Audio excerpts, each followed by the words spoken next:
जिनके घर में हफ्तों चिराग नहीं जला करता था, लेकिन जिस दिन से मेरे नबी ने इनके आंगन में कदम रखा है, पूरी कबीले बनु साद की औरतों में चर्चे होने लगे हैं। आपस में बातें किया करती थी कि अब हलीमा सादिया के पास कौन सी दौलत लग गई है कि रातों दिन इसके घर में चिराग जला करता है, पूरी पूरी रात इसके घर का उजाला खत्म नहीं होता। एक दिन औरतों ने कहा था, हलीमा कहा क्या कि कुछ दिन पहले तेरे घर की गुर्बत का आलम यह था कि तेरे घर में चिराग नहीं जलता था, लेकिन अब है कि हम तो चिराग थोड़ी देर जलाते हैं, लेकिन तेरे घर का चिराग सारी रात जलता रहता है। हलीमा सादिया ने कहा था, खवातीन मैंने कोई चिराग नहीं जलाया है, मैं कोई रोशनी का इंतजाम नहीं करती हूँ। औरतों ने कहा था, ताज्जुब है हलीमा, तेरी दीवारें रोशन रहती है, तू कहती है चिराग नहीं जलाती, तेरे घर से रोशनी निकल के छन छन के पड़ोस में जाया करती है, तू कहती है चिराग नहीं जलाती। कहा हाँ मैं सच कहती हूँ, मैंने कोई चिराग आज तक नहीं जलाया है। अल्लाह अकबर। एक दिन रात का सन्नाटा आया, पूरी बस्ती में अंधेरा था,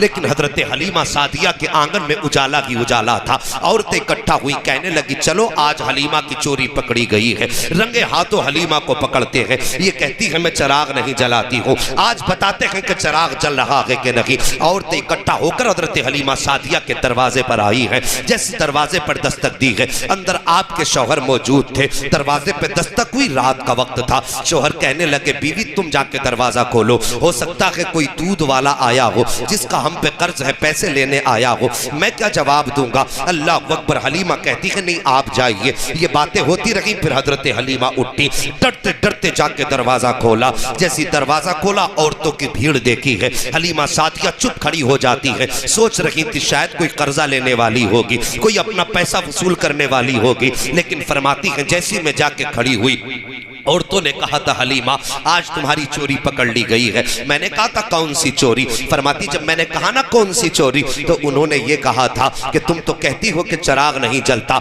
आज हम तुम्हारे घर में तुम्हें चिराग दिखाने के लिए आए हैं। हजरत हलीमा सादिया कहती उस वक्त तक तो मैं डरती रही जब तक इन्होंने ये बात नहीं कही थी। जैसे इन्होंने ये बात कही है मेरा डर खत्म हो गया। उसके बाद मैंने कहा ठीक है, एक खातून अंदर आए, बाकी बाहर रह जाएं, दिखाएं मेरे घर में चिराग कहाँ है। एक खातून अंदर आई है, उसने हलीमा सादिया के आंगन पे निगाह डाली है, कोई चिराग नजर नहीं आया। हर ताक खाली है, अलमारी खाली है, दीवार पे कोई चिराग नजर नहीं आया, लेकिन रोशनी बराबर हो रही है। उसने हजरत हलीमा सादिया का चेहरा देखा और देखने के बाद कहा था हलीमा कोई चिराग तो नजर नहीं आ रहा है, लेकिन रोशनी भी कम नजर नहीं आ रही है, बता तो सही ये रोशनी कैसी है। हजरत हलीमा ने फिर हाथ पकड़ा खातून का और वहां लाई जहां मेरे नबी पालने में लेटे हुए हैं। अल्लाह अकबर। मुस्तफा के रुखे अनवर पे कपड़ा पड़ा है, हाथ पकड़ के लाई लाके खड़ा कर दिया। खातून कहती है हलीमा क्या दिखाना चाहती हो। हजरत हलीमा सादिया ने जैसी मेरे नबी के चेहरे से कपड़ा हटाया है, खुदा की कसम नूर की ऐसी रोशनी निकली है कि खातून ने अपने आंखों पे हाथ रख लिया था। हजरत हलीमा कहती है सुन खातून, मेरे घर में कोई चिराग नहीं है, कोई रोशनी का इंतजाम नहीं है, लेकिन कसम है मुझे पैदा करने वाले की, जब से इस शहजादे को लेकर के आई हो मुझे चिराग की जरूरत रखी पड़ी है। चेहरा इसका होता है चांदनी खुदा उतार दिया करता है। तभी तो आला हजरत फरमाते हैं चमक तुझसे पाते हैं सब पाने वाले, मेरा दिल भी चमका दे चमकाने। सुभान अल्लाह। नारे तकबीर, हाथ उठाकर बोलिए नारे तकबीर, नारे रिसालत, मसलके आला हजरत, अजमते मुस्तफा, नूरे मुस्तफा, हजरत अल्लामा मुफ्ती हम्माद साहिब क़िबला। सुभान अल्लाह सुभान। हाँ शाकिर, मैंने किस नबी की बात छेड़ दी। अल्लाह अकबर। कहाँ खोले हैं गेसू यार ने, खुशबू कहाँ तक है। खुदा की कसम मेरे नबी की जात ऐसी है, बातें करते करते जिंदगी गुजर सकती है, मुस्तफ़ा की बातें मुकम्मल नहीं हो सकती है। हाँ जवानों, उस नबी की शान मैंने कहा था, खुदा ने महबूब को कायनात की सारी नेमतें अता फरमाई, कोई नेमत और कोई हुस्न कोई कमाल ऐसा न था जो महबूब के दामन में न रखा। अल्लाह अकबर। हर हुस्न दिया, हर कमाल दिया, कायनात की सारी खुशियां महबूब के दामन में दी। लेकिन मेरे नबी जब कभी चचा के साथ चलते थे ना, और कभी चचा पीछे हो जाते थे, तो मेरे नबी हाथ रख के कहते थे चचा मेरे पीछे ना चला करो, इसलिए कि लोग कहते हैं तुम्हारा चेहरा मेरे बाप से मिला करता है। हाँ अल्लाह अकबर। ये बाप के रिश्तों की कदर है मेरे नबी ने की है, और आज हम बाप की कदर कितनी करते हैं। अगर जरा सी भी घर के अंदर जायदाद किसकी होती है सारी? बोलोगे? जमीन जायदाद किसकी होती है? सारे बोलो।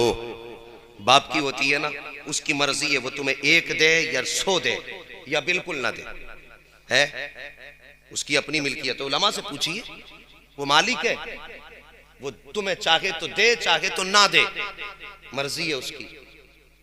अगर आपके निकाह हो जाते हैं, आप अलग होके बैठ जाते हैं, घर के अंदर बेटियां जवान मौजूद है, बहनें मौजूद है, तो हमें बहनों का ख्याल नहीं आता, हमें बाप की बूढ़ी कमर का भी ख्याल नहीं आता। हम उस जमीन पे तकिया करते हैं, अब्बा पे है तो जमीन, और अपना अलग कमाना शुरू कर देते हैं। अलग खाना शुरू किया, यार कितने दिन खा लेगा, कितने दिन के मेहमान है माँ बाप। वैसे तो जिंदगी का कुछ पता नहीं है, कभी कभी पके आम रह जाते हैं, कच्ची अमियां टूट जाती हैं जब आंधियां तेज होती हैं। ये जरूरी नहीं है कि जिसके बाल सफेद है पहले वही जाए। अब मुआशरे में नजर डाल के देखिए, सफेद बालों वाले कम नजर आते हैं। जानते हो क्यों? इसलिए कि बुढ़ापे को लोग पहुंचते ही कम है, ज्यादातर लोग जवानी में चले जाते हैं। मेहरबानी करो, बाप के बुढ़ापे का ख्याल करो। मैं एक दिन एक रक्शे में बैठा, बाल सफेद थे बूढ़े के। मैंने कहा, चाचा इस उम्र में रक्षा चलाते हो, बेटे नहीं है? वो कहने लगे 4 बेटे हैं। मैंने कहा इस उम्र में रक्षा? कहने लगे घर पे एक बेटी मौजूद है, अभी उसे रुखसत करना था। मैंने कहा तो बेटे साथ नहीं देते? कुछ देर के लिए वो चुप रहा, लेकिन उसने कहा, मौलाना छोड़िए, कौन किसका होता है, कौन किसका होता है। शादियां कर दी, अलग रहने लगे बीवी बच्चों के साथ, हमें कौन देख रहा है। और यार हमारे होते हुए हमारा बूढ़ा बाप रक्षा चलाए, हमें डूब के मर जाना चाहिए। लगे बीवी बच्चों के साथ, हमें कौन देख रहा है। और यार हमारे होते हुए हमारा बूढ़ा बाप रक्षा चलाए, हमें डूब के मर जाना चाहिए। हमारे होते हुए हमारे बूढ़े बाप को मजदूरी करनी पड़े, हमें हया आनी चाहिए। और यार बूढ़े बाप ने हमें इसलिए जवान किया कि जब हमारे बाजुओं में ताकत आ जाए तो हम अलग बैठ जाएं। सोचो, ख्याल करो मेरी बात पे, जरा तवज्जो करना।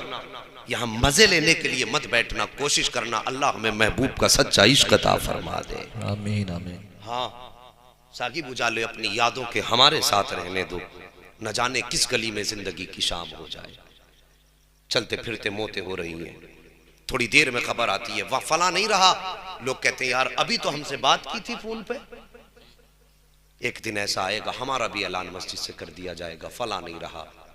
वो हमारी बैठक में बैठने वाले यार हमारे कहेंगे, यार अभी तो मुझसे फोन पे बात की थी। वो खुदारा कुछ मौत की तैयारी भी हम कर लें। माँ बाप से हम अलग होके बैठ गए और फिर उस पे भी लड़ते हैं, जमीन दिलवाओ कुछ हमें, हमारे भी तो 3 बच्चे, इनका पेट कहां से भरे। और फिर बाप के चौराहे पे जाकर के बुराइयां शुरू करते हैं। 4 लोगों में बैठ के कहते हैं, यार हमारे बाप को तो समझाओ, उसका दिमाग चल गया है। शर्म नहीं आती? अपने बाप की बुराइयां चौराहों पे करते हो। घरों के अंदर औरतों ने हद करके फेंक दी, कमाल कर दिया औरतों ने। 4 दिन आए हुए नहीं हुए, औरतों में मीम मेख निकालना शुरू कर दी सास के अंदर, कि कभी सीधे लहजे में ही बात नहीं करती, और वो यूं करती है, वो यूं करती है। तो मेहरबानी करो, अगर तुम चाहती हो सास से तुम्हें माँ का प्यार मिले तो तुम भी उसकी बारगाह में बेटी बन के जाया करो। हाँ, तुम भी तो बेटी बन के जाया करो। और चौराहों पे बुराइयां ना किया करो। जवानों, माँ बाप की इज्जत कर लो, माँ बाप बहुत बड़ी दौलत है।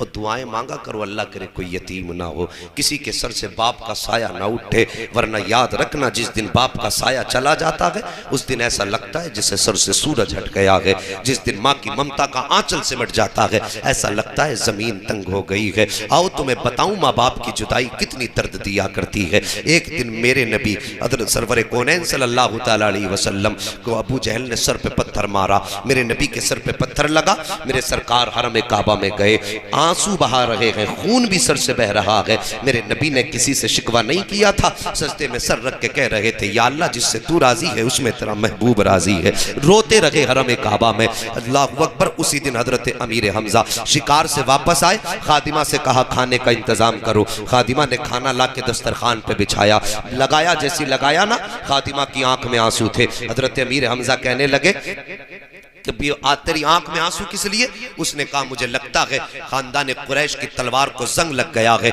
इतना मीर हमजा ने सुना, कहा कहना क्या चाहती हो? कहा आज तुम्हारे भतीजे को अबू जहल ने पत्थर मारा है, मैं अभी हरम शरीफ के दरवाजे से गुजरी, मैंने उसको अभी दीवार से लग के रोते देखा है। अल्लाह अकबर, अमीर हमजा भी ईमान नहीं लाए हैं। इतना सुना फौरन खाना छोड़ दिया, तलवार उठाई, लोगों से अबू जहल का पता पूछा, वहां पहुंचे जहां अबू जहल बैठा हुआ था। जाने के बाद अबू जहल के सर में जाकर के तलवार का दस्ता मारा, उसका सर फटा, खून बहने लगा। उसके बाद का मेरा भतीजा किसी ने देखा हो तो बताओ। लोगों ने कहा हरम शरीफ में बैठा हुआ देखा है। अल्लाह अकबर, हरम शरीफ में आए हैं, मेरे नबी ने सजदे में सर रखा है। किसी दुनियादार से शिकवा नहीं है, किसी दुनियादार से शिकायत नहीं है, बल्कि परवरदिगार से बातें हो रही हैं। अपने रब की बारगाह में सजदा करके मेरे नबी अपनी फरियाद कर रहे हैं। इतने में चचा आ गए हैं। आने के बाद कहते हैं भतीजे सजदे से सर उठाओ। मेरे नबी ने सजदे से सर नहीं उठाया, 2 मरतबा कहा सजदे से सर उठाओ। अल्लाह अकबर, फिर भी मेरे नबी ने सजदे से सर नहीं उठाया है।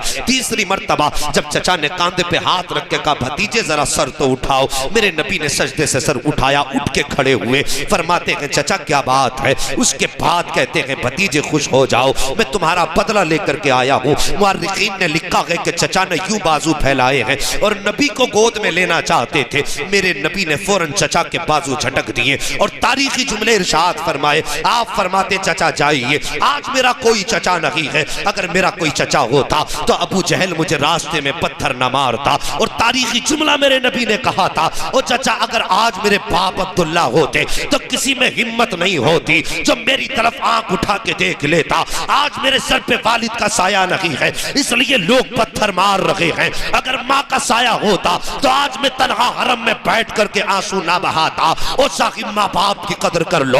अगर बाप चला जाता है तो कोई सीने से लगाने वाला नहीं होता है, अगर माँ चली जाती है तो कोई आंचल से आंसू पोंछने वाला नहीं होता है। ये वो जात हुआ करती है कि अगर बाप मौजूद है तो हिम्मत नहीं कोई आंख उठा के देख ले, अगर माँ मौजूद है तो आंखों के आंसुओं की हिम्मत नहीं है कि बिना इजाजत निकल सके। लेकिन साकिब जब ये दोनों चले जाएंगे तो जो चाहेगा सताएगा, जो चाहेगा रुलाएगा। जिस दिन दीवार से लग के रोओगे उस दिन तुम्हें माँ का आंचल याद आएगा। जिस दिन दूसरों का जुल्म सुन करके रोओगे उस दिन तुम्हें बाप का साया याद आएगा। और मेहरबानी करो, बाप की कदर कर लो, बाप की इज्जत कर लो। अगर ये चले जाएंगे तो फिर तुम्हें दोबारा दुनिया में नजर नहीं आएंगे। अगर चाहते हो कि दुनिया के अंदर तुम हर परेशानी से महफूज रहो तो माँ बाप की इज्जत कर लो, माँ बाप की कदर कर लो। साकिब, माँ बाप की कदर करना हमने छोड़ी है, मुसीबतों ने डेरा आके जमा लिया है। और साकिब, माँ बाप की बीमारी का वक्त हो उनकी खिदमत किया करो, उनकी खिदमत में आकर के लग जाया करो। आओ तुम्हें बताता चलो, हजरत बनी इसराइल की कहानी है। अभी वक्त है ना आपके पास? जरा सारे बोल दे या रसूल अल्लाह। सुभान अल्लाह, अल्लाह सलामत रखे, आपके जज्बात को सलामत रखे। हजरत